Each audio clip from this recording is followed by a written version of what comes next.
សួស្តីបងប្អូនទាំងអស់គ្នាថ្ងៃនេះខ្ញុំបង្ហាញពីសកម្មភាពបន្ទាប់ពីខ្ញុំរៀបចំដំឡើងភ្លើងនៅទូកៅអៅដែលប្រភេទទូយើងឌីក័រតាំងលម្អហើយនឹងសម្រាប់ដាក់សម្លៀកបំពាក់បន្ទាប់ពីយើង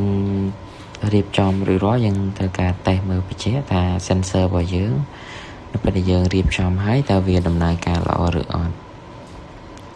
ឥឡូវជាងខ្ញុំកំពុងរៀបចំតេស្តបដាអញ្ចឹងឃើញថា sensor ដំណើរការល្អសម្រាប់ប្រភេទទូ decor នៅពេលដែលយើងដាក់ប្រភេទ sensor គឺវាមើលទៅវាទំនើបហើយស៊ីវិល័យហើយវាអត់សូវស្កេស្កាមើលទៅវា clean ស្អាតល្អដោយសារទូនេះយើងអត់ទាន់បានរៀបចំដាក់កញ្ចក់ចឹងមើលទៅវាអត់សូវស្អាតប៉ុន្តែនៅពេលដែលយើងរៀបចំដាក់កញ្ចក់ហើយគឺវាជះសម្រស់ហ្មង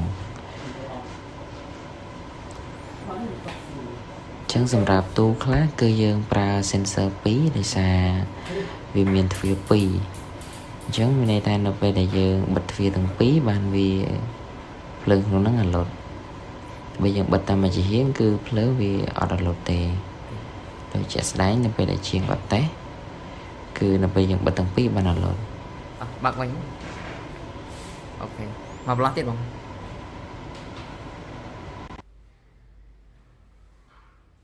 សាក់បាក់វិញ